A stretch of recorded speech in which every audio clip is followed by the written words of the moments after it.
Hola, Kandorianos. Bueno, pues por fin he visto El reinado de los superhombres, la segunda parte de La muerte de Superman, la película de animación de DC Warner Bros., que continúa con esta adaptación de la saga de La muerte de Superman, uno de los mejores cómics, de las mejores historias del Hombre de Acero jamás publicadas. La primera parte me encantó, la que adaptaba la muerte de Superman, su lucha contra el monstruo Doomsday y todo lo que ocurría durante ese combate que terminaba con la muerte del Hombre de Acero.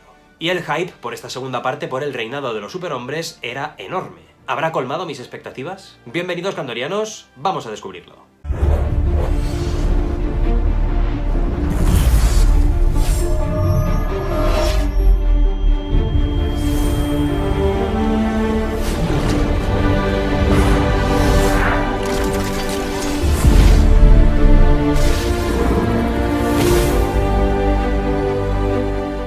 He tomado notas y todo, no quiero que se me olvide nada. Bueno, para empezar quiero deciros que en esta crítica voy a hablar desde el principio con spoilers, así que si no has visto la película, mi recomendación es que veas el vídeo después. A menos que seas de los que no le importa tragar spoilers, en cuyo caso puedes continuar bajo tu propia responsabilidad, ¿ok? Bueno, en esta película, en esta secuela de La muerte de Superman, que completa la parte del reinado de los superhombres, encontramos que la acción transcurre 6 meses después de los eventos de la primera. Superman está muerto, pero su cadáver ha desaparecido, y 4 personajes claman ser el Hombre de Acero de alguna manera. Por una parte tenemos a un tipo que se parece mucho a Superman, que se hace llamar el Erradicador, es conocido así, y que en aspecto y en poderes es como Superman, pero es bastante más agresivo, bastante más violento. Y muy frío, muy oscuro, es como si Batman hubiera tomado posesión del cuerpo de Superman. Luego tenemos a un hombre con armadura, como una especie de Iron Man, con una armadura de acero y con un enorme mazo que también es hidráulico, tiene como una especie de propulsores de fuego, al que conocen como Steel. Tenemos a un joven llamado Superboy que al final descubriremos que es un clon de Lex Luthor y de Superman creado por el propio Lex Luthor en sus laboratorios secretos, con el único objetivo y propósito de que el Superman de Metrópolis sea, pues, suyo. Lex Luthor siempre ahí, haciendo las cosas por el bien de la humanidad, sin mirar el beneficio propio en absoluto, hombre. ¿Lex Luthor? ¿Un Luthor? ¿Qué va? Y por último tenemos a un cyborg Superman que clama ser el auténtico Superman reconstruido en base de tecnología kryptoniana que ni él mismo conocía. Un Superman hasta tal punto creíble que haya sido reconstruido y resucitado que hasta casi llega a engañar a Lois Lane. No obstante, igual que en los cómics, el verdadero Superman se encuentra en una cápsula de recuperación en su nave espacial en la Fortaleza de la Soledad, en una especie de proceso de revitalización, para el cual también está imbuido en un traje negro y durante el cual le crece el pelo y la barba de forma muy chula. Porque puedes estar muerto, pero nunca tienes que perder el estilo. Bueno, resumiendo un poco el argumento, al final resulta que Darkseid está detrás de todo esto. Estas partes son muy diferentes a las de los cómics porque encontramos que Darkseid, planeando una invasión de Apokolips en la Tierra, es también el que envió al monstruo Juicio Final, que es una especie de asesino biológico, una máquina de guerra de Apokolips, para acabar con Superman, cosa que consiguió y ahora está mandando una nueva avanzadilla a la Tierra para invadirla. Pero para eso necesita alguien que le abra un portal con el cual invadir nuestro mundo. Y he aquí que se encontrará con un astronauta que perdió a su mujer durante una misión espacial de la cual Superman no pudo salvarlos, algo que ya se vio en la primera parte. Hank Henshaw, el cyborg Superman de los cómics, aquí también tiene más o menos el mismo propósito, que es el de vengarse de Superman a través de hacerle daño donde más le duele. Ha hecho daño y todo.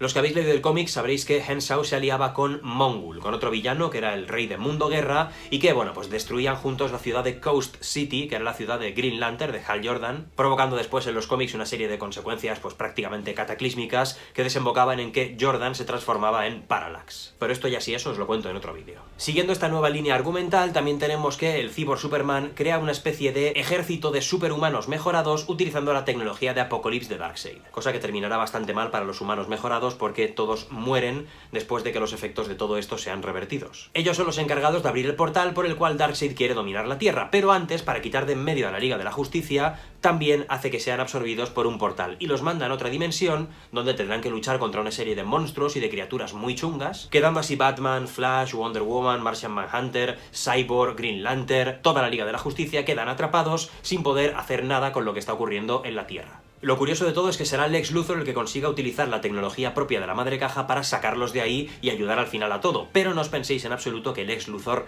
es bueno, porque no. Lex Luthor es más malo que mandar a la abuela a comprar droga. Fijaos si es malo que incluso quiere matar a Superboy, su propia creación, que lleva incluso su ADN, cuando piensa que ya no le puede ser útil. Está a punto de inyectarle una jeringuilla con kriptonita. E incluso deja morir a manos de un montón de clones monstruosos y deformes al técnico de laboratorio que ha creado a Superboy. Si avanzamos un poco en la trama, al final vemos que Superman regresa, aparece otra vez de su nave espacial en un momento fucking epic, en el que lo vemos ahí con su melenaza al viento, ¿no? Y con su barba así de pocos días, porque le ha crecido el pelo mucho, pero la barba muy poco. Con el traje negro, igual que en los cómics, realmente chulísimo. También igual que en los cómics, el Erradicador le estaba pasando energía para que Superman pudiera resucitar. Pero vuelve con los poderes bastante mermados. Todo esto es igual que en el cómic. De hecho, los personajes tanto de Steel, como de Superboy, como el Erradicador, como el Cyborg Superman, se comportan, actúan y se sienten muy similares a sus versiones del cómic. Y Superman y Lois Lane, por supuesto, también, al igual que el Lex Luthor e incluso que Darkseid, solo que Darkseid no aparecía en el cómic de la muerte de Superman. En la batalla final de la película, que ocurre en una nave espacial, Superman se enfrenta al Cyborg Superman, todavía él sin sus poderes totalmente recuperados, en una lucha guapísima en la que intenta salvar la vida de Lois porque Henshaw ya ha perdido la cabeza del todo y quiere matar a Lois delante de Superman para causarle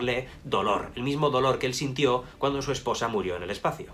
Lo bueno de este personaje es que no es un personaje plano, es un personaje con aristas, un personaje tridimensional, un personaje del cual puedes llegar a creerte sus motivaciones vengativas, y en este sentido el cambio de la alianza de este personaje con Mongul a Darkseid pues también encaja bastante, ¿no? Además que digamos que Darkseid por supuesto es el gran villano del universo DC, y a Mongul pues básicamente lo conocemos tú y yo. Uno de mis momentos favoritos, si no el más chulo de toda la película, es cuando Superman recibe esa lluvia de energía solar, ese baño de sol que entra por las ventanas de la nave espacial y recupera plenamente todos sus poderes y derrota al Cyborg Superman, una auténtica pasada de momento. Salva a Lois, derrota al malo y todo termina súper bien, mucho mejor que en el cómic, que como sabéis terminaba con la destrucción completa de una ciudad del universo DC. Además, y esto último me ha encantado, cambiamos por fin el uniforme de Superman del New 52, este de cuello alto, con los puños hasta aquí y todo este rollo, por el nuevo uniforme mucho más chulo, clásico y yo diría que icónico que luce Superman ahora en la etapa Rebirth. Sí, vemos en animación básicamente al Superman de Brian Michael Bendis, con ese amarilla en la capa y todo. Es que me lo como.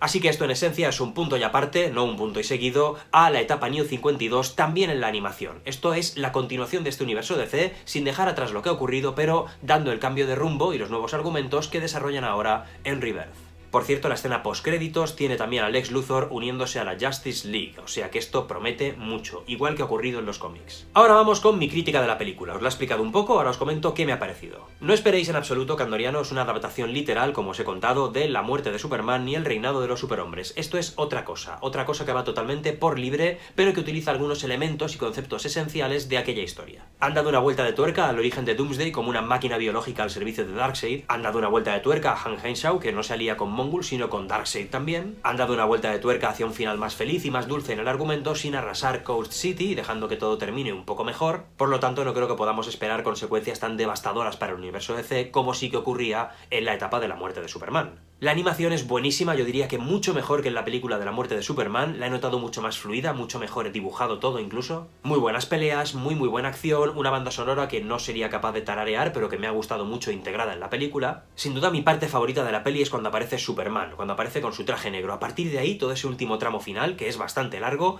es lo más parecido a la etapa de los cómics que podemos ver en pantalla. Y el momento Rebirth y el momento Sheer Rip es absolutamente épico. Muy buenas voces, muy buen trabajo de doblaje en la versión original. Debo decir sobre todo que me ha sorprendido mucho la voz de Superboy, que está puesta, por si no lo sabéis, por Cameron Monaghan, que es el actor que interpreta a Jerome, o Joker, en la serie Gotham. El Cyborg Superman me pareció un villano muy bien construido, con muchos matices, con motivaciones creíbles y de esos villanos que mola ver, que no son villanos que aparecen porque sí y que no te crees lo que están haciendo ni por qué. Tiene un gran punto de desesperación, de locura, de amor frustrado, de venganza y vemos al final todo lo que es capaz de hacer, ¿no? Toda esa maldad y ese odio que destila contra Superman. Quizá la parte que más me sobra es toda la parte que involucra a los humanos, capitaneados por Vivo, del Ace of Clubs, pero bueno, entiendo que era el puntito de heroísmo humano necesario para meter un poco en este argumento lleno de superhéroes y de cosas súper chulas. Pero aún así es una parte que si la sacamos de la peli tampoco te acaba de aportar nada en absoluto. Así que en general es una muy buena película que junto con La muerte de Superman forman una nueva adaptación, una versión libre y redefinida de La muerte de Superman en los cómics, algo totalmente distinto, pero entendido en este concepto totalmente disfrutable. Es incomparable con el cómic, eso por supuesto. Aquel cómic, aquella historia era una obra maestra que todavía no se ha superado. Así que si esperamos algo totalmente literal y exactamente adaptado de cómo era aquello, posiblemente nos llevemos un chasco, pero creo que tiene los elementos necesarios para poderlo disfrutar y para que todo evoque aquella historia, aun siendo algo muy distinto. Así que yo le doy un 8,5, la pongo al mismo nivel más o menos que la película anterior y para mí forma parte de un mismo todo muy disfrutable. Aunque entre vosotros y yo aún sigo esperando, y creo que lo esperaré durante mucho tiempo, que alguien se atreva en Warner a hacer una adaptación literal, exacta, viñeta por viñeta, del cómic de la muerte de Superman. Con toda su violencia, con toda su épica, con todos sus personajes y con todo lo que aquella historia nos enamoró en los 90. Dale like al vídeo si te ha gustado, suscríbete al canal para más contenido como este y de todo tipo. Nos veremos muy pronto aquí en un próximo vídeo en La Botella de Candor y hasta entonces, buena suerte para ti y para tu familia.